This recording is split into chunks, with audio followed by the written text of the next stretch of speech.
Hey everybody, welcome to the Integrate Yourself podcast with Alice and Maya. You're listening to episode 7.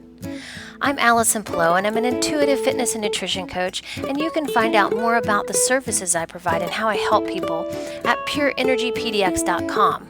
And Maya is a health integration specialist, and you can find out more about Maya at mayagottlieb.com. That's MAJAGOTTLIEB.com. Together, we share over 20 years' experience in the field, coaching clients and doing our own research, offering simple self-care strategies and a new perspective on nutrition, movement, and emotional intelligence. Today, we invite you to integrate yourself. We encourage you wholeheartedly to be your own authority when it comes to your health and your wellness. Our intention is to share with you our perspective from our experience personally, coaching others, and years of doing our own research. We recommend you always think for yourself and come to your own conclusions. We offer insight on creativity, aging gracefully, and creating a high-energy life, one where you have the energy to live the life you love. Thank you so much to Michael Wynn of Michael Wynn Productions for providing the music for this podcast. And thanks to Maya for doing this podcast with me every week. And finally, lots of gratitude to our listeners for all the love and support you send us every week. We appreciate you so much. Today we're talking about liver function and how it relates to your thyroid, how it relates to your energy production, cellular respiration, and that kind of thing, and as well how important it is to use liver as a nutrient. Eating liver provides vitamin A, which is really important for nice skin and hair. And we're going to also talk about how the liver is really responsible for converting most of your thyroid hormone. That's why the thyroid is really dependent on it. They work together to keep you healthy and produce energy. So we're going to get into that as well as many, many other things. So without further ado, here's the show. Okay. So we are on episode 7 of the Integrate Yourself podcast with Allison and Maya. I'm Allison Pillow, and this is Maya Gottlieb. And today we're going to be talking about liver function. Ooh, liver. And so liver. Many people love the taste of liver. Right? Oh my God. But we actually want to talk about the liver that's within you that functions and helps you and really is the main organ for many things. And if you had to pick one thing to really want to be careful with is your liver. Besides your heart. Yeah, so let's talk about that actually. So the liver is responsible for a lot of hormonal conversion and as well as cholesterol, converting cholesterol into hormones for the thyroid to access and produce energy with. So how deep do we want to get into that, I guess? A liver is I think one of the things we need to correlate with is liver function with thyroid function. If your liver's not working, thyroid function isn't working. So if you think about like what happens when you have low liver function, that means you can't store enough glycogen. And basically glycogen is stored glucose. And when it can't do its function, it can't detox anything from your body and causes that body to kind of start to run low temperature, low pulse, which indicates that your low thyroid is happening, you're deficient in protein, vitamins, and if you're having low thyroid, it's the increase of estrogen. And we've talked a little bit about that in our last episode, but estrogen is basically what causes a lot of the varicose veins, the things that we had mentioned before about women who have experiencing issues around aging, liver spots as they're called. Well known as lipofuscin, which is the brown spots on our skin, aging based on how the skin is more wrinkled versus smooth. And so we're kind of seeing the oxidative damage. Yes, and so some things that could impair your liver function would be definitely polyunsaturated fatty acids, are PUFAs, Mm-hmm.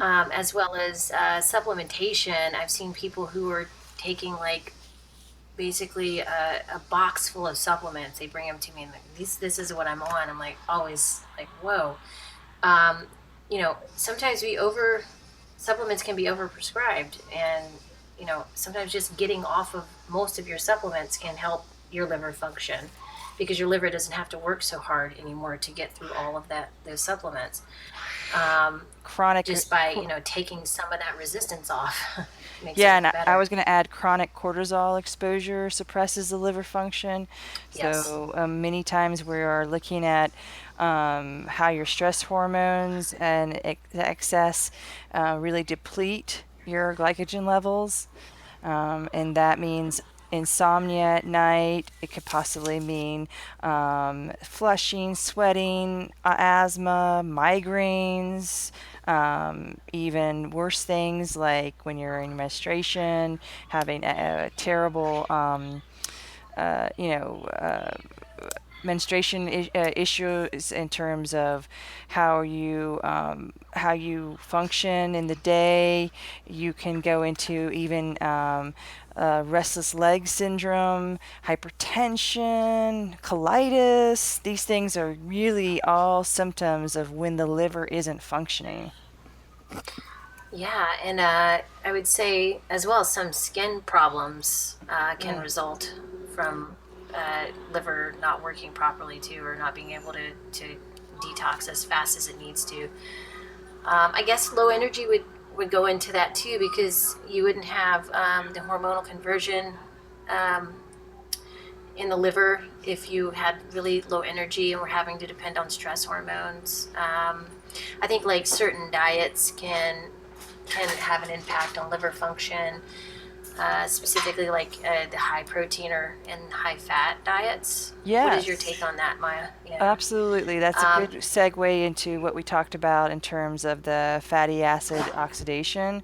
Once the liver stops functioning well, it fails to detox, increases in estrogen, and then you accumulate the activation of those fatty acids. So basically, you expose your arteries to oxidative damage, you create more suppression of the thyroid, and when you start to function on that fatty acid oxidation, you are shutting down even more things so that the gut may not work, causing endotoxins to be produced, which is from the bacteria in the intestines. And so then you're having a total shutdown of a mitochondrial function. So basically, you are looking at this connective chain that everything starts to slow down, and then you increase things that keep the function back into the loop, and then causes more deficiency of protein, vitamin B, especially vitamin B, it gets low, which is really important for the skin, especially like vitamin B6, B1, things like that are very essential to our functioning of our cells, things like that. yeah, and so the big diet right now that I'm hearing about constantly is the ketosis diet, Mm-hmm. which is the high fat basically diet. Like you're eating mostly. I mean, correct me if I'm wrong. It's eating just a lot of fat, right? Correct, or and protein. I will not be able to tell you everything about that diet. I just know what I've seen has not been something I really wanted to jump into big time to explore because of how it didn't work for me. There is a protocol that they also do with increasing the protein, and so yeah, that went into after having gone low carb, low fat, low this and that. I kind of said, you know what, I can't do anymore. No, I gotta right. find something that's working for me. And when I found repeat, it was a slow process to change the damage that I had incurred by doing a lot of restrictive dieting, because the fasting, that we create is, deemed as a good thing too, right? But what we don't recognize is the longevity of fasting has its effects in terms of making you age. So if I'm looking to keep myself in a healthy body, I'm also looking to see where I'm going with my aspects of how my body's going to age and get older. And so fasting, we know basically the metabolism shifts to once again, the fatty acid oxidation Hmm. for energy, and then decreases the body temperature in the pulse, also decreasing the blood glucose, so causes the increase of sympathetic system, causing more adrenaline, causing the pituitary to increase more ACTH, and that's a little bit more, but what we're doing is allowing the body to work so much harder, before an instantaneous fix. Like, yes, you'll lose weight. Yes, you will, maybe, fit into, be fitter in terms of, muscular buildup for a little while. But eventually things have to change because, especially women, we've got so much estrogen. And when our stress hormones are way out of whack, we get hit, annihilated. The estrogen is something that we have to be concerned about as we get older. And so you have more estrogen production when you're oxidizing free fatty acids. Is that what you're saying? Yes, because the free It's fatty because of the acids stress. drops Yeah, the because of the blood stress temperature. hormones that produce when you start producing or start oxidizing fat. And I think people think that oxidizing fat's a really good thing right now. But like you said, I don't think people are looking at the long-term effects of it. So the long-term effects would be the premature aging, of course, the breaking down of the body because it's not sustainable. And I actually think that that kind of a diet would be meant more for people who are in a certain health condition or disease state that need that for a short period of time, right? Yeah, and I think people are going to disagree with us because right now people know that the fatty acids oxidation burns, the muscles burn for that. It can go into that state for that reason, right? So Mm-hmm. but the problem is the brain is involved too, and if you keep denying the brain glucose, you are creating mental stress. And then you cause that on top of having low liver function, you're adding PUFAs, which are vegetable oils that have not been around long enough to show the damage that they're creating. They're just not enough years for people to say, Because oh, yeah, I'm tired of this. What's going on? because And they're highly processed, correct? Like this, let's put that out there. Like there's the reason why it hasn't been around long enough is because we haven't had the tools to actually process it the way we can process it now, which are nuts and seeds, right? Like extracting the oil from those right. nuts, seeds, vegetables, that kind of thing. Right, and so most of what we're seeing is, oh, there's no link to this right now if you Right. don't look for it. Now, there's been studies way beyond you and I before we were born, and I think Ray Peat said Broda Barnes was the first one, or someone who he really credits looking at the liver as the function for hypoglycemia, the ideas of thyroid dysfunction, and so look into some of that to get more of what we're saying, because it's not just us picking up some kind of new thing. These studies have been out there for quite a long time. 1920s is some good research about how they used rats and showed how the function of the liver, started to decay. And so, like, we're kind of needing to go back a little bit and see how we've been misdirected by big corporations that say, hey, this is the healthiest thing for you. And it's now showing up, or more women are having real big problems as they age, more heart attacks. I think we talked about that in the last episode, of how the function of the heart is connected to it, and the CO2 of our bloodstream is being inhibited, so we cause ourselves to have more edema and more varicose veins and more weight gain, and these are starting to show up in men, and men aren't seeing it yet all the way through because they can still fight it a little longer because their testosterone Yeah. is pretty high right now in their mid 50s. But as they're starting to see how the estrogen is being dumped into their food systems, they're being exposed to more stress. The paleo diet is just like the other little thing that breaks the camel's back. It's just a setting up.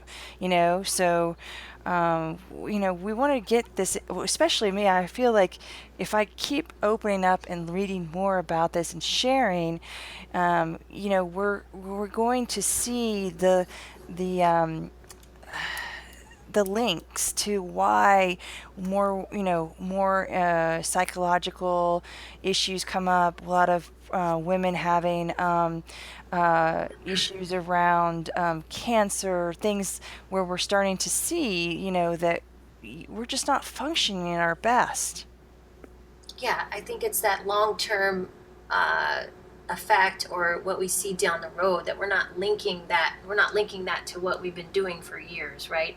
So if you're or the thing or whatever is in our has been added to our food system or our water, or what we're the fluoride, the pharmaceuticals that are now in the water that they're saying are in mass amounts. Yeah. Um, And I think and it's having an effect on people's hormones. You can see it, and as well with men, you're right. It's like they're losing hair much faster now. It's I see so many men also that are doing the paleo diet. Some who are in the fitness industry who are advocating, who are promoting those things for their own product. They're promoting their own products in that field, and they're looking like they're aging fast. And all these things are happening. I'm watching and I'm seeing it happen, like exactly like what I've read in the research that I'm reading. Like, but no one's for some reason no one's actually putting it all together. And because I think it's about that short term weight loss thing, and then you can look really cut and muscular, but that really is an indication that you're kind of starving yourself. And yeah, and I so we're think if you looking at that like as something healthy, but what I'm finding out is it's not healthy.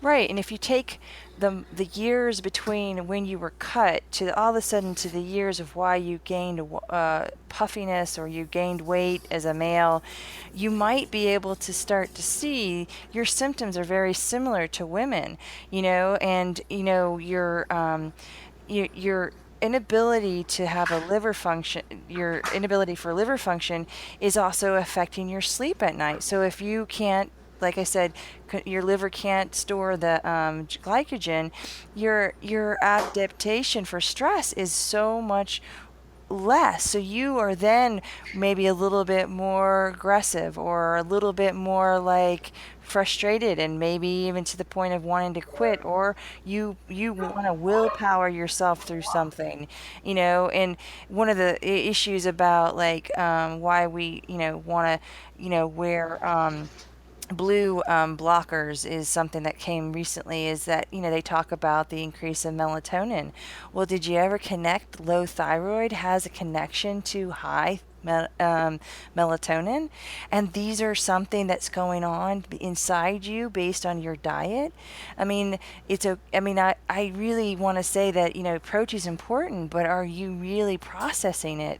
Do you eat muscle meat and then add bone broths for the glycogen, the glycine to help the tryptophan? Are you eating fruits because fruits help the vitamin A, K, and B, and all the C, and all the essential vitamins that you need to help your skin, your Yes. your blood Especially in the vessels. wintertime. In the wintertime when Exactly. you're not getting any light, like it's brutal here. We've had a brutal year here in Portland, Oregon. Lots of darkness this year, lots of rain, and people are having a tough time.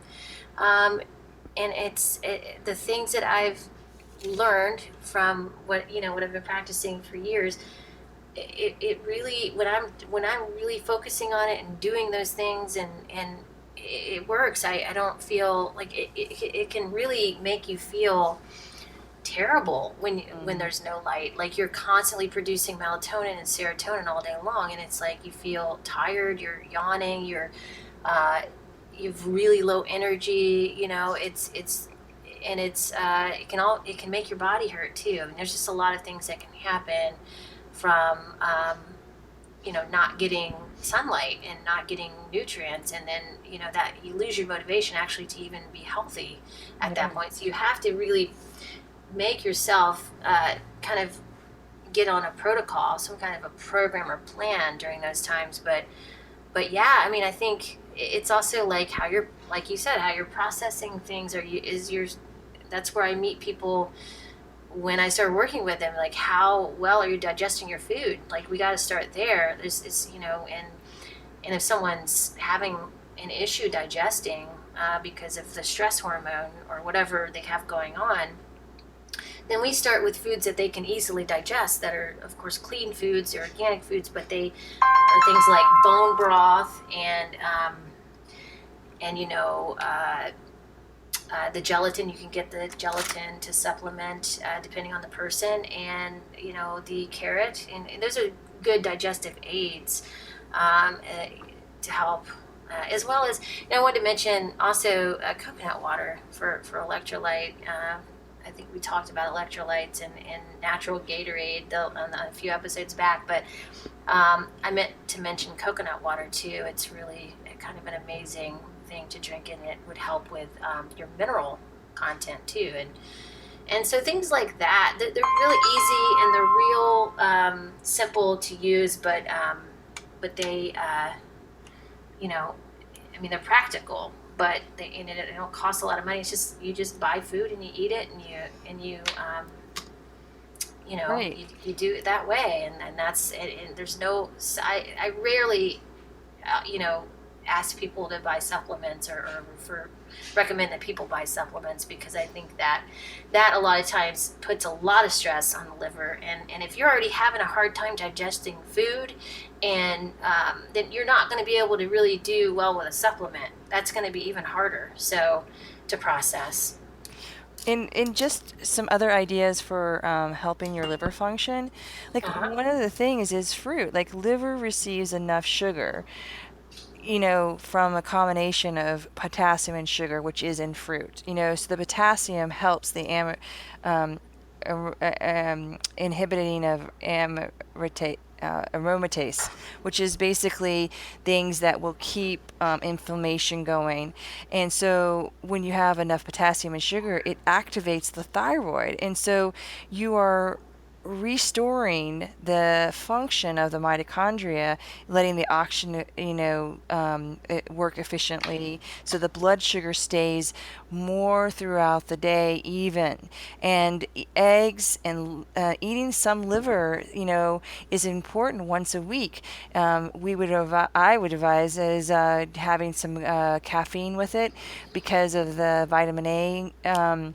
And if you eat too much of it, it can cause a decrease in the low thyroid. But what we're saying is a little bit of the liver each week is really helpful, because it's the protein, has the vitamin A that you do need, and it also has the ability to bring in the vitamin B.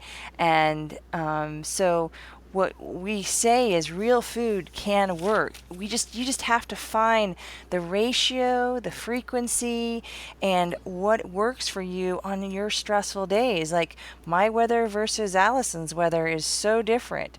And when I have experienced days that are really like cloudy and stuff like that, I have to change it up. I have to say, okay, today is going to be a day where I don't have a lot of light. That means I need to start eating a little bit more, and I need to make sure I'm doing a little bit more frequently, and making sure I have, a good stabilization between my macronutrients, having snacks that work for me, especially because I don't want to have to think.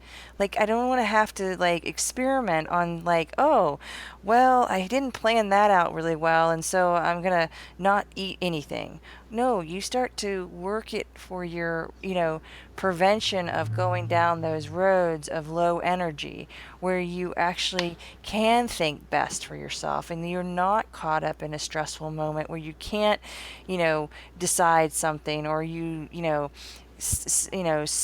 suddenly speak without thinking, and or you bite off someone's head because you don't know why you're so stressed or too tired. And these are just keys to kind of give to you guys to help you be the authority of your health, and to really be knowing that real food can help you. It's just finding what works for you. Yes, I agree, and I think that with the liver, well, first of all, I'll say that yes, the darkness can be very stressful to the body. And I don't think people think about darkness and is being stressful, but it is definitely creates stress hormones in the body, as well as so offsetting that, like with a good diet, is a great idea um, for prothyroid eating. That kind of thing. The kind of eating I think that's promoted heavily right now is not going to be good for that kind of thing. But like the heavy paleo, heavy fat, heavy protein kind of diet, low carb is not a good idea in my opinion for offsetting that kind of stress to the thyroid. The other thing I'll say about liver is a great option once a week, like you said. I think also carrots, like we don't want to overdo any of that stuff. Like one carrot a day, it's very strong, it's very potent, and I know that sounds really weird because it's food, but It's a it is great actually bowel very, mover. it's highly, yeah, it's antifungal, and it's because it's coming from the ground, it has to be, but it's also going to help detox excess the endotoxins in the gut. So it's really and so I think if used too much, it can be like anything. You can use garlic too much, it can have a bad effect on your body, and so And but I I would guess like, going back to the liver, I'd say like some options for that. I would say for me, I don't like cooking liver at all. And I would say, some kind of a liver mousse, some kind of a pate is really great. You can get those all over the place now without the additives in them. I think at some of the higher end stores. But like here at New Seasons, they have some great ones. And I know I just went to Canada and they had some amazing ones with no crap in them. It was like 3 ingredients. I was like, oh my God, that's awesome. yeah, and So, we can share yeah. recipes about how to make a pate very simply. Oh, yeah, yeah. I totally have to say that that's the easiest way for me. It's like taking a scoop of it and eating a carrot with it is a great works for me. And I don't have to make a big meal and then get overloaded with it. And you can freeze it too if you make quite a bit and you find that it's not going down very well. Some people will freeze even just the raw liver into little pieces and then just pop them like little supplements. Oh, okay. I've not heard of that. That's pretty cool. Yeah, I haven't Yeah. tried that idea, but some people have thought it to work pretty well. Yeah. I think you'd have to defrost it to pop it in there. I don't know if you want a solid piece of cold liver going down your throat, but Yeah, that's not for me. I just like to do the pate, and that's I'm just doing it once a week anyway, so and it's enjoyable. Like if you have it on, I just put it like on a gluten-free cracker or something and eat it that way, or some toast that's gluten-free. Um, or a carrot, you can use a carrot too. That's really a great idea. and I'd like to But I think offer that, yeah, uh-huh. rethinking potatoes, and we can talk more about that in another topic, another podcast. But please know, are very good for you. There are some issues with resistant starch, but they have quite a bit of protein in them, more than we know. And like I said, we can offer more. But Uh-huh. What are the issues with resistant starch? well, depending on your gut level, some of the resistant starch can cause the serotonin increase in the histamine reaction. Okay. So, we'll talk about resistant starch later and how you may Okay. want to be careful about reheating certain things if you do, and if you don't, So what it you don't means. want to reheat potatoes. No, sometimes you do. It depends, and Okay. I'll give deeper. But the reason why I brought up the potato is because the potato is very easy on the gut when you can handle it. And then I'm Okay. not saying you can't.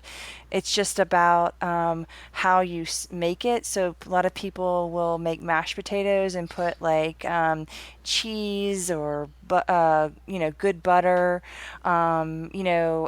If you get some kind of cream, it Hmm. will change the way the starch is in the gut because of the fat that you add to it.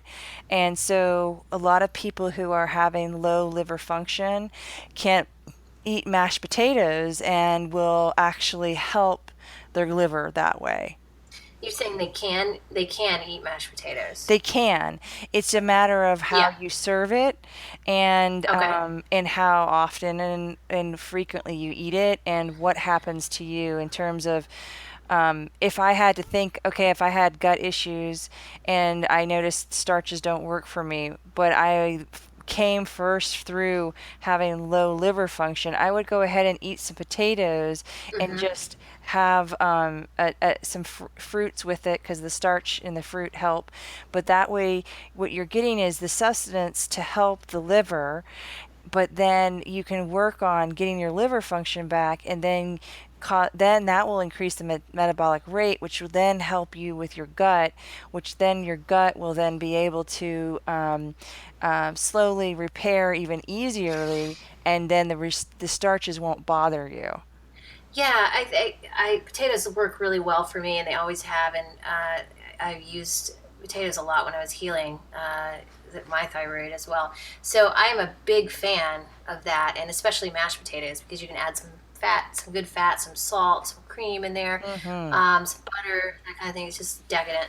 So definitely, I think it's a superfood, and it's not the same type of starch like a bread or a pasta would be because it's got way more nutrients in it. It's got a high level of protein, and so it's kind of a superfood in a way. Yeah, I mean, I can't recall, but I think it was like 33 grams of protein. Yeah, like so if you're vegan, then eat lots of potatoes because that's a great way to get protein. Don't instead of beans and rice, you should eat potatoes because that's Yeah, we just yeah, don't I know ever we never recommend that you overdo it. So like just yeah, right. because you find a No, superfood that's true. does not mean go for it. It's just that, Yeah. if you're looking to increase protein, there are other ways that you can do that and feel comfortable with it. Especially because it has protein. It has vitamin A in it too, so it's a chance of being like some of the vitamins we're talking about are that you need a lot of for your skin, and so it also has like C and I think D and K and So you're saying niacin. potatoes have vitamin A? Yeah, white Oh, I didn't know potatoes. that. Okay, So cool. like Because one I of knew liver and dairy, and then what was the other thing? Liver, dairy, I eggs. guess eggs. Yeah, that's right. Eggs, they have vitamin A, which is really good in the wintertime when you're not getting light, correct? And then also for your, like you said, for your skin and your hair. So if you're Yes. having issues in those areas, then definitely up your vitamin A. And Um, it also like there's a magnesium, calcium, potassium. It has levels of that.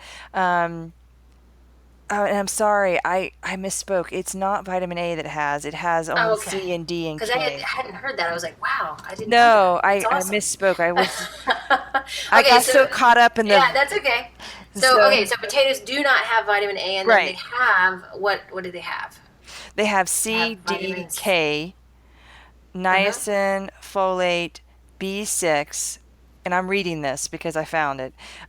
Okay, yeah. Calcium, potassium, magnesium, phosphate, copper, Wow. magnesium, Yeah. iron, and zinc. The potato lacks adequate vitamin A, B12, Uh-huh. and I'm getting this from the book we already recommended, which is How to Heal Your Metabolism by Kate Deering. Uh-huh. And page 117, if you ever look at this book and want to listen to our podcast, and I'll show you where I'm reading it.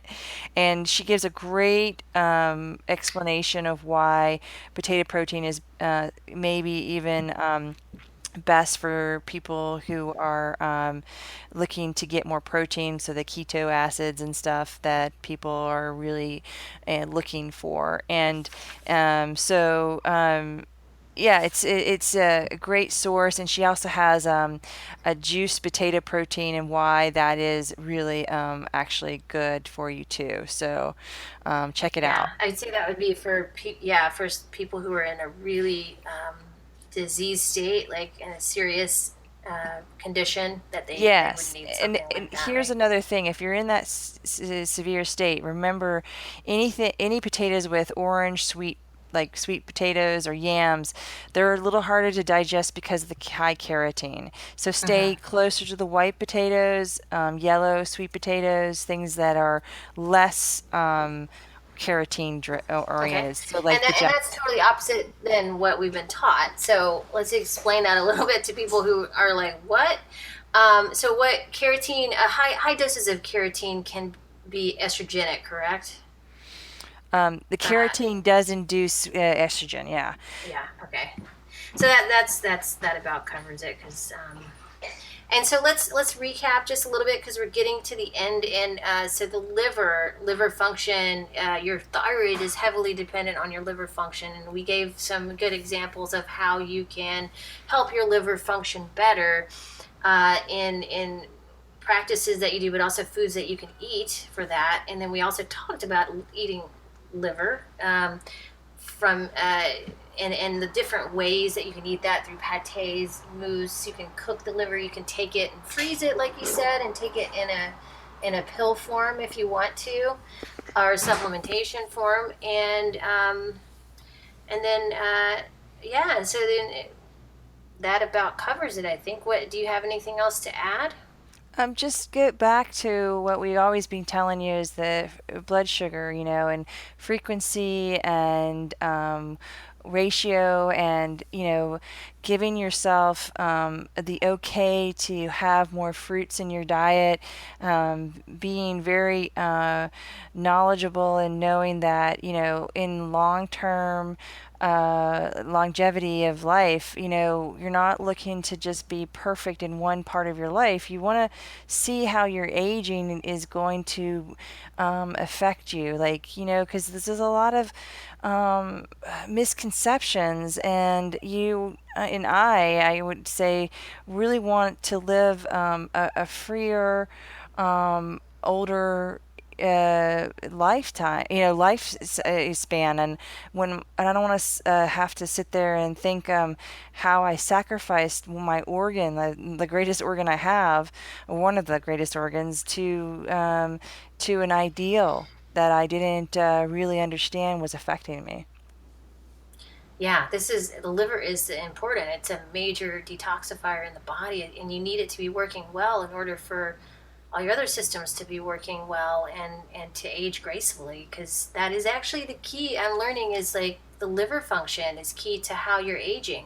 Right. And So yeah, and you low. need sugar, you need glucose for that, and that's what concerns me about where we're going with these diets that are pretty popular right now. Is that people are now cutting out sugars, which you need it. You need your liver really needs that. Your liver needs that for energy. It needs carbohydrates. You need the right carbohydrates. Your thyroid needs that too. So if we're going in that direction, we're going to have a huge amount of people that are going to now start having issues down the road where they're going to have low energy, low thyroid, and they're going to be running on a lot of stress hormones, and that's going to be a whole nother issue. It's like I don't ever think that cutting any macronutrient is a good idea. Cutting it out of your diet, I think we need them all, Right. and so there's no secret.